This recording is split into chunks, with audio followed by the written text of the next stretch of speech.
2003년에 출판된 책 한 권이 있습니다. 혹시 들어보셨는지를 모르겠습니다. 지선아 사랑해라는 책입니다. 혹시 들어보셨나요? 이 책의 주인공 이지선 씨는 이화여대 재학 중에 음주운전 차량이 7종 추돌 사고를 일으켰는데, 그 사고에 휘말려서 전신에 55%의 화상을 입게 된 여인에 대한 이야기입니다. 또한 전신에 화상을 입었을 뿐만 아니라 양손, 엄지손가락을 제외한 나머지 8개 이 손가락 마디 끝에 4도에서 2도가량 화상을 입어서 이 손을 잘라내는 이 수술을 하기도 했습니다. 이로 인해 40번이 넘는 대수술을 겪었다고 하는데, 저는 수술을 해본 적은 없지만 이 40번의 대수술을 경험한 그 상황, 얼마나 몸과 정신적으로 고생이 많았겠습니까? 그런데 그녀는 그 과정을 이겨내고 그의 삶을 이 다큐멘터리 인간극장이라고 하는 프로그램에서 다루었고, 또 비슷한 시기에 지선아 사랑해라는 책을 발간함으로써 자신의 삶을 모든 사람들에게 오픈하게 되었습니다. 그 책에서 또한 많은 인터뷰를 통해 그녀가 이야기한 것은 이 절망적인 상황을 이겨낼 수 있었던 가장 큰 힘, 그것은 하나님으로부터, 그리고 가족과 주변 사람들의 도움으로 그것을 이겨낼 수 있었다라고 이야기합니다. 책은 자신의 모습을 피하지 않고 이 유퀴즈 언더블럭이라고 하는 유재석이 방송하는 프로그램이 있는데, 그곳에 나와서 자신의 모교인 이화여대에서 교수가 되었다는 근황을 알리기도 했습니다. 저는 이 이야기를 들으면서 감동이 참 되었던 것도 사실이지만, 한편으로는 그런 생각도 해봤습니다. 어쩌면 그런 상황을 이겨낸 것도 하나님의 은혜지만, 이 전신에 55%나 되는 화상을 입지 않았던 것이 오히려 하나님의 은혜가 아니었을까? 아니, 어떻게 하면 이 사고가 일어났는데 그 사고에 나는 하나도 다치지 않고 깔끔히 나왔다, 이것이 더 큰 하나님의 은혜가 아니었을까? 저는 그런 생각을 좀 해봤습니다. 그런 생각이 한 번쯤 들지 않겠습니까? 하나님을 믿으면 이러한 괴로움이나 어려움들을 우리의 삶에 비껴나는 게 정상인 것 같은데 왜 이런 일이 우리에게 일어날까? 이러한 고민들을 하지 않을 수가 없습니다.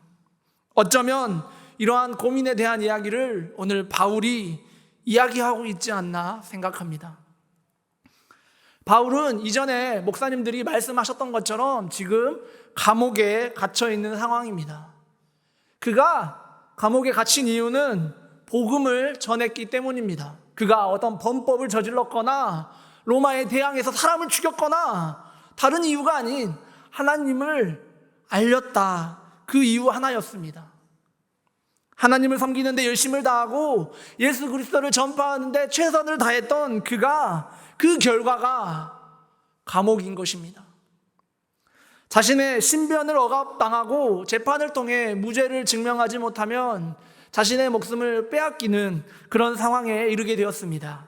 어쩌면 바울은 너무나도 억울할지 모릅니다. 아니, 예수 그리스도를 내가 증거하고 그렇게 살고자 노력했는데 왜 나의 삶은 이런가? 좋아지는 것은 둘째 치더라도 최소한 어려움은 없어야 되는 게 아닌가? 어쩌면 바울이 하소연했을 수도 있습니다. 고린도후서 11장 23절부터 27절에 보면 그가 복음을 전하다 당한 일들에 대해서 이야기하고 있는데요, 이 복음에 그의 상황을 우리는 알 수 있습니다.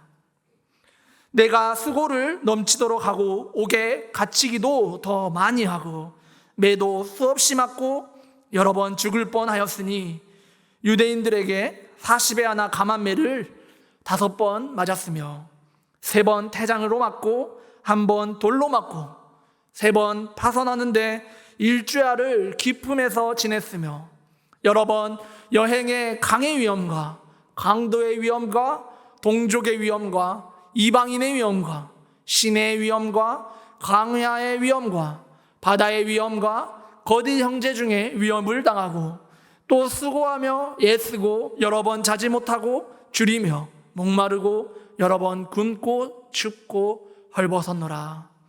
그가 복음을 전하는데 온갖 고통을 당했다는 것을 우리는 알 수 있습니다. 특별히 다른 복음에서는 이 바울의 몸에 육체의 가시가 있었다. 그래서 하나님께 이 3번이나 이 육체의 가시를 사라지게 해달라 기도했다라고 이야기합니다. 이런 상황에서 그는 이제 감옥에 갇혀 자신의 앞으로의 삶을 걱정해야 할 때가 되었습니다. 그는 어떻게 보면 하나님께 불만을 쏟아낼 때도 되었습니다.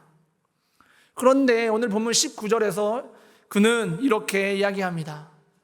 이것이 너희의 간구와 예수 그리스도의 성령의 도우심으로 나를 구원에 이르게 할 줄 아는 거로. 그는 자신의 삶에 대해서 불평하거나 원망하지 않고 그는 지금 구원에 관련해서 생각하고 있습니다. 바울은 대체 이 구원, 바울이 이야기하는 구원은 대체 무엇일까요? 어쩌면 감옥에서 나오는 것을 이야기하는 것일 수도 있겠습니다. 이 구원의 원뜻 헬라어는 소테리아라고 하는 이 말에서 나왔는데, 이 단어는 일상생활의 어려움을 극복할 때, 해결할 때 사용되기도 했기 때문에 어쩌면 그런 감옥에 나오는 이야기로 이야기해 볼 수도 있을 것 같습니다. 그래서 이걸 다르게 이야기하면 이렇게 이야기해 볼 수도 있겠죠. 여러분들이 기도해주고 성령님의 도우심으로 나는 감옥에 나올 수 있을 것입니다. 그러나 이렇게 이야기한다면 바울의 생각을 너무나도 좁게 표현한 것이라고 생각합니다. 왜냐하면 그는 다음 나오는 이야기를 보면 바울은 사는 것에 별로 관심이 없다는 것을 알 수 있기 때문입니다. 21절의 이야기를 함께 읽어보도록 하겠습니다. 함께 읽겠습니다. 이는 내게 사는 것이 그리스도니 죽는 것도 유익함이라. 바울은 지금 사는 것보다 죽는 것이 더 유익하다라고 이야기합니다. 그리고 23절에 보면 나는 차라리 죽는 게 낫다. 죽고 싶다. 그렇게 이야기하고 있습니다. 그걸 보면 우리는 지금 바울이 단순히 살기 위해서, 감옥에 나오기 위해서 여러분들을 기도해 주십시오. 그러면 나는 감옥에 나올 수 있습니다. 이렇게 이야기하는 것이 아님을 우리는 알 수 있습니다. 바울에게는 지금 단순히 감옥에 나오는 것이 아니라 중요한 것은 어떻게 하면 자신의 삶이 하나님의 그리고 예수 그리스도를 나타내는 삶이 되겠는가라는 것이었습니다. 20절입니다. 20절도 우리 함께 읽어보도록 하겠습니다.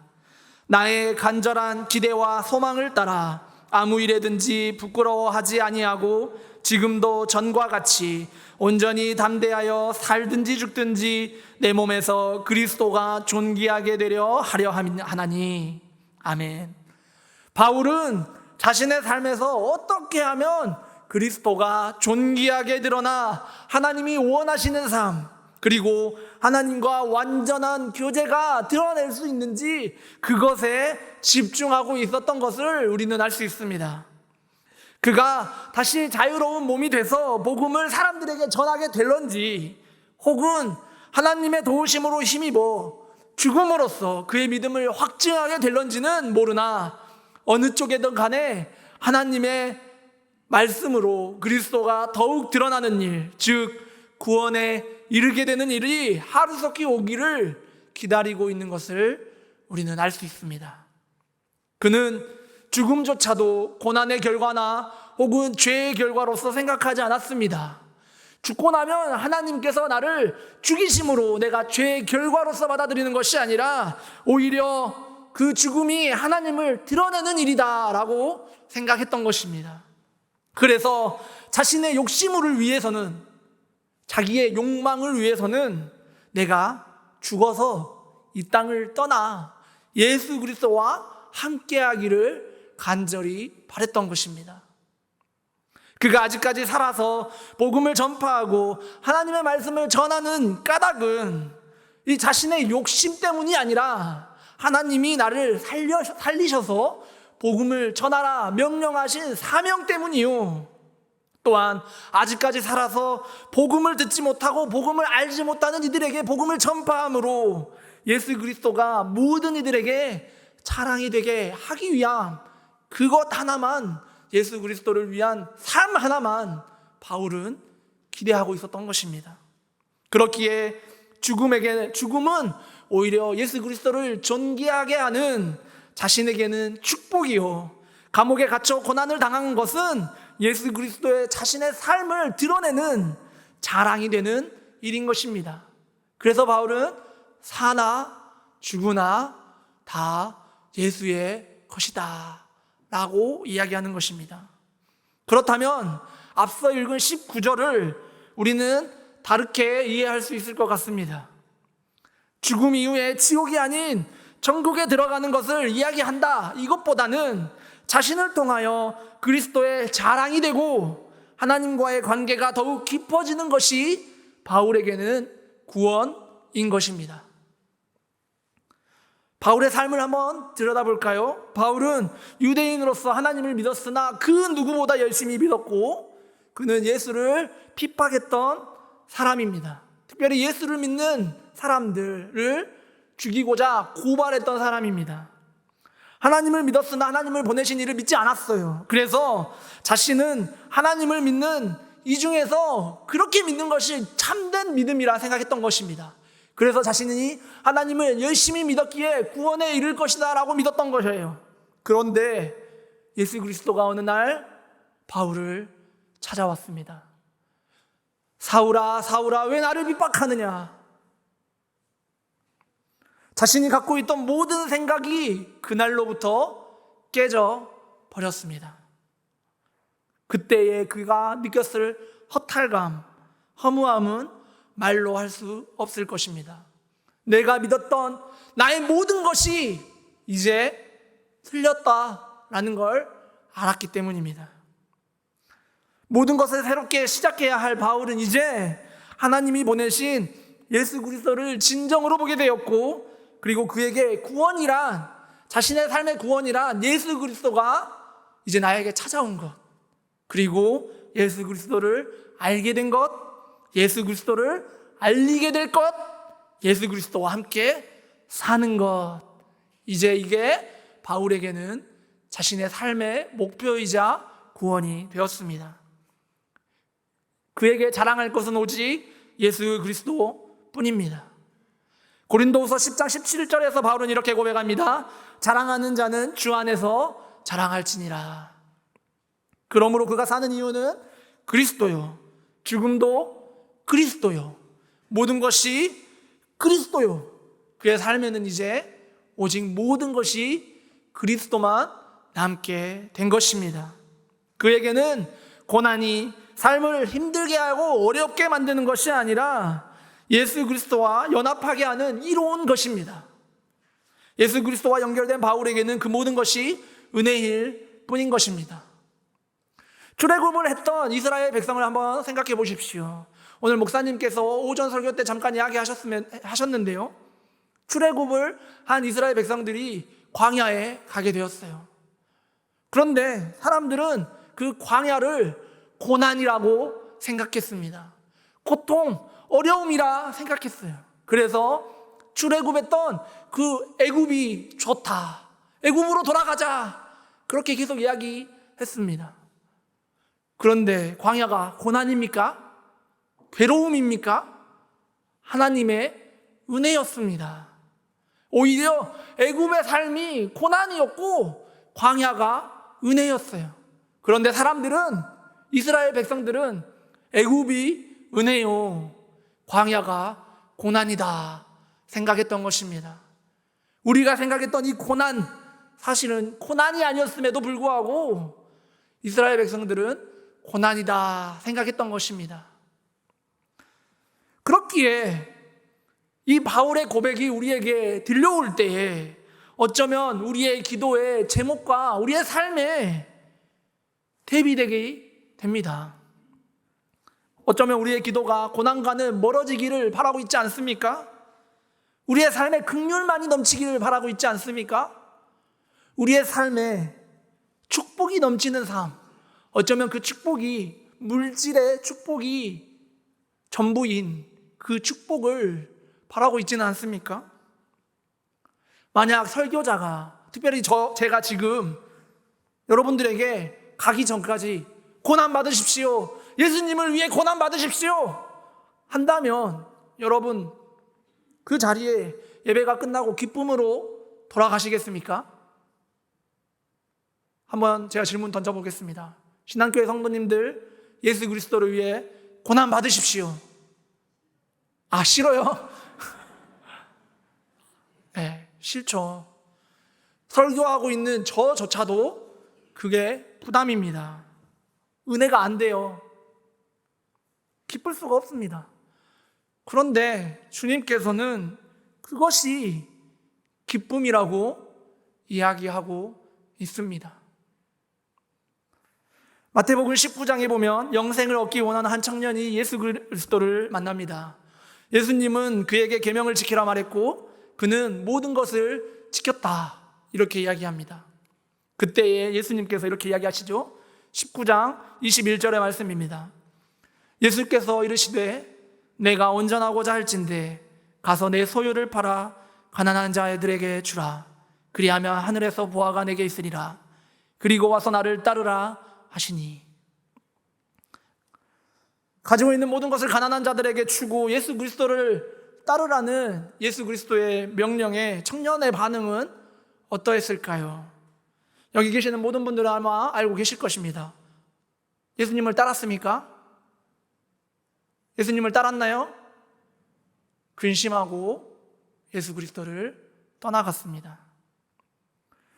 예수님의 가르침은 우리의 죄된 본성을 떠나 악한 길을 떠나서 옳은 길을 향해 나아가라 이야기합니다. 그러나 우리의 마음이 기본적으로 완악하고 죄된 본성 때문에 주님의 음성을 받아들이지 못해요. 사실 그것이 고난이 아니고 기쁨인데도 불구하고 말입니다. 그래서 하나님의 음성을 들으면 사실은 은혜 받았다라는 이야기가 나오지가 않습니다. 그래서 청년이 이렇게 아마 생각하지 않았을까요? 아니, 내가 하나님께서 계명 지키라는 거 다 지켰고 하라는 거 다 했는데 나에게 가지고 있는 걸 다 팔라고요? 그래서 예수를 따르라고요? 아니, 이 정도 했으면 됐잖아요. 내가 이렇게 열심히 했는데, 내가 하나님 이렇게 열심히 믿었는데 내 걸 다 뺏어가는 게 맞습니까? 그만합시다. 어쩌면 부자 청년의 근심이 가득했던 그 이야기가 우리 모두에게 있는 거예요. 그래서 설교를 들을 때 복 받으십시오 하면 아멘 하고 고난 받으십시오 하면 어때요? 아우, 오늘 또 그러시네. 그러신다고요. 고난과 십자가는 소금 한 꼬집. 복 받는 건, 평안함과 안식을 주는 이야기는 배가 터지도록 갖고 싶은 게 우리의 욕심입니다. 그러나 사실 우리에게 유익되는 것은 광야 생활이에요. 애굽이 아니라는 거예요. 십자가와 고난이 우리의 삶에 기쁨이 있고 은혜가 있고 충만함이 있는 겁니다. 편안함과 안식은 우리의 삶을 파괴하는 사탄의 속삭임일 뿐입니다. 그렇게 하면 평안하다, 평안하다. 그러나 우리의 삶의 전환은요, 평안함은 없습니다. 어떻게 하면 조금 더 가질까? 어떻게 하면 조금 더 누릴까? 더 좋은 걸 먹을까? 마실까? 입을까? 염려하게 되는 것입니다. 좁고 협착한 길, 그러나 아무나 들어가지 못한 그 길에 구원이 있습니다. 그 길을 열고 우리의 길잡이 되시는 분이 예수 그리스도이십니다. 십자가에 죽으셨고 부활하셨어요. 악으로부터 승리하셨습니다. 그걸 믿으십니까? 정말 믿으십니까? 예수 그리스도가 악으로부터 승리하셨다는 것을 믿으십니까? 그렇다면 광야도 주님의 길임을 믿으십니까? 고난의 길이 우리의 길임을 믿으십니까? 아멘 소리가 점점 작아집니다. 바울에게는 오늘 말씀을 통해서 그것이 우리에게 유익이자 기쁨이다 이야기하고 있는 것입니다. 빌립보서의 주제는 기뻐하라라는 것입니다. 고난 가운데 기뻐하라는 것입니다. 내가 기뻐할 수 있을 때 기뻐하라는 게 아니에요. 복 많이 받았을 때 기뻐하라는 거 아닙니다. 내가 고난 중에 있을 때도 기뻐하라는 것입니다. 그것은 우리의 능력으로는 불가능합니다. 그래서 오늘도 우리는 예배드리고 하나님께 기도함으로 우리의 연약함을 고백하고, 주님, 이 고난이, 이 어려움이 우리의 삶 가운데 있지만 주님, 우리를 도우셔서 이것을 이기게 하시옵소서, 우리가 매일같이 간구하는 것입니다. 오직 주님의 은혜로 가능한 겁니다. 2014년에 개봉된, 한국에서는 개봉되지 않았고 미국에서 개봉된 프랭크 앤 갓이라는 영화가 있습니다. 이 프랭크 vs 하나님, 정확하게는 이런 뜻인데요, 이 영화는 한국에 개봉되지 않아서 아마 아무도 모르실 건데, 이 영화의 대략 이야기는 그렇습니다. 신을 믿지 않았던 한 변호사인 프랭크라고 하는 이 미국 변호사가 어느 날 그 토네이도가 그 마을에 들어왔는데 자기 집만 토네이도가 쓸어버린 거예요. 이 프랭크가 너무 화가 나는 거예요. 아니 모든 집은 말짱한데 왜 내 집만? 곰곰이 생각해 보니까 이건 내가 예전에 하나님 안 믿는다고 하나님을 욕했는데 하나님이 화가 나서 내 집을 토네이도를 보내가지고 쓸어버렸구나. 이제 안 되겠다. 그래서 이 프랭크가, 아까 직업이 뭐라 그랬죠? 변호사. 그러니까 내가 하나님을 고소하겠어. 그래가지고 법정에 하나님을 고소한 겁니다. 그런 영화가 이 프랭크 대 하나님이란 영화인데요, 이 영화에 아주 좋은 이야기가 있어서 제가 번역을 해서 가져왔습니다. 이 영화에 이제 하나님을 대변하는 변호인이 하나님 측 이 증인을 데려왔어요. 이 신부님을 데려와가지고 이 고난에 관련된 이야기를 막 합니다. 그래서 이 변호사가 신부에게 질문을 해요. 좋은 사람에게 나쁜 일이 일어나기도 하는데 왜 하나님을 믿는데도 고난이 일어나죠? 그러자 이 질문을 받은 신부가 이렇게 대답했습니다. 때때로 비극의 의미를 우리가 알기란 너무나도 어렵습니다. 그러나 믿음이 있다면 그 모든 것이 의미가 있습니다. 그리고 그 이후의 대사가 제 마음에 다가왔습니다. 그 대사를 제가 한번 읽어보도록 하겠습니다. 나는 힘을 달라고 기도했습니다. 하나님께서는 나를 강하게 만들기 위해 어려움을 주었습니다. 나는 지혜를 달라고 기도했습니다. 하나님은 나에게 해결해야 할 문제를 주었습니다. 나는 용기를 달라 기도했습니다. 하나님은 극복해야 할 위협을 나에게 주었습니다. 나는 사랑을 달라 기도했습니다. 하나님은 나의 도움이 필요한 어려운 사람들을 보내주었습니다. 나는 기도를 응답받았습니다. 그렇습니다. 하나님은 우리의 기도를 들으십니다. 언제나 주님 우리와 함께 하셔서 우리의 기도에 응답하시고 그 모든 것들을 실현시키시는 분이에요. 그러나 그 모든 것은 나의 목적이 아니라 하나님의 목적에 맞게 주는 것입니다. 내가 지혜를 달라고 했을 때 지혜를 거저주시는 것이 아니라 그 지혜를 해결할 수 있는, 지혜를 얻을 수 있는 문제를 함께 준다는 겁니다. 내가 용기를 달라, 이 문제를 해결할 수 있는 용기를 달라고 했을 때 하나님이 단순히 용기를 주시는 것이 아니라 그 상황을 나에게 허락하셔서 용기를 주신다는 겁니다. 내가 힘이 없다고 느껴서 힘을 달라고 기도하면 우리가 운동할 때 근육을 어떻게 늘려요? 헬스를 해야죠. 이처럼 하나님은 우리에게 어려움을 주신다는 겁니다. 그래서 나는 때때로 하나님이 나의 기도의 응답을 다 하셨음에도 불구하고 하나님이 왜 나의 기도는 안 들어주시죠? 왜 나에게 어려움을 허락하시죠? 왜 나의 삶엔 이렇게 고통만 있죠? 그런데 그 기도의 제목의 해결을 하나님께서는 우리에게 주셨던 것이에요. 그 모든 것이 우리에게는 의미가 있었던 것입니다. 바울의 고백처럼 죽은 것도 곧 유익이 되는 것입니다. 그 모든 것이 유익이 되고 예수 그리스도에 함께 연합하는 것이 우리의 삶의 의미가 될 때 우리의 삶이 이제 예수 그리스도에 드러내는 삶이 되지 않겠습니까?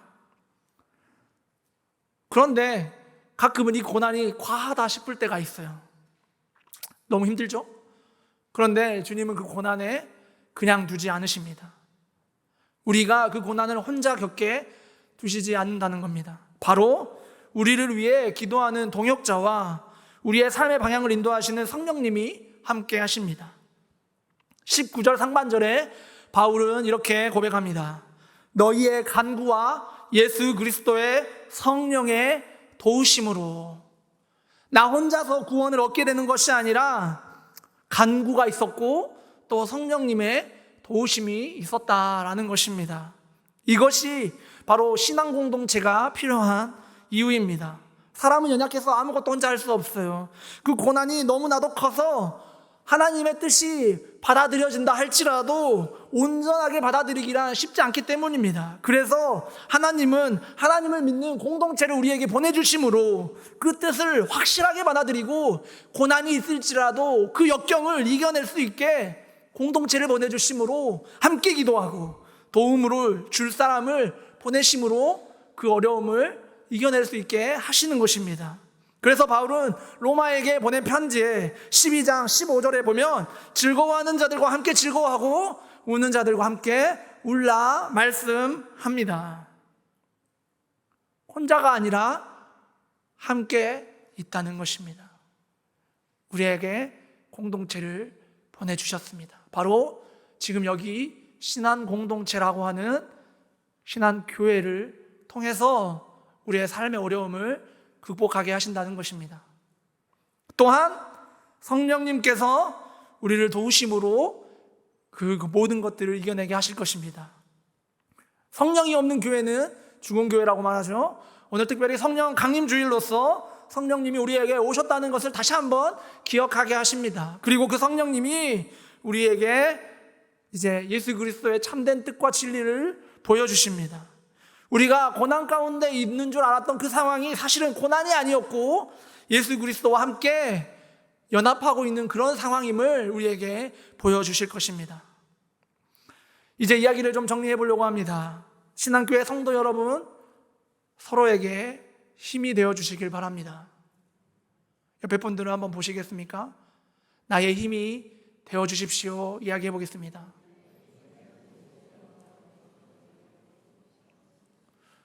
여러분들 옆에 있는 분들이 힘이 되십니까? 여러분 힘들 때 욕하고 싶은 사람이 생기면 전화하셔가지고 한 30분, 1시간씩 욕하시죠? 그 사람이 나한테 왜 그랬는지 모르겠다 하면서. 옆에 있는 분들이 여러분 동역자예요. 그걸 우리가 가끔은 잊어버리는 것 같습니다. 우리 교회 경조팀도 있잖아요.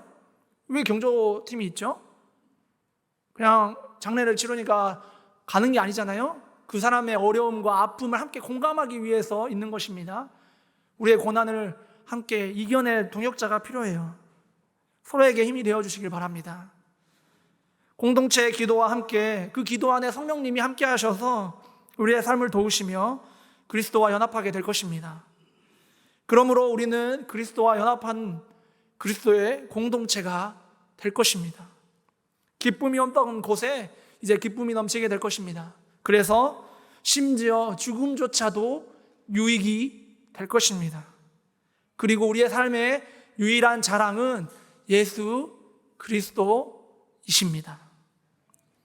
여러분들의 삶에 예수 그리스도만 나타나는, 그래서 예수 그리스도의 향기가 여러분들 가운데 드러나는 우리 신앙교회 성도님들이 되시기를 간절히 기원하겠습니다. 기도하겠습니다.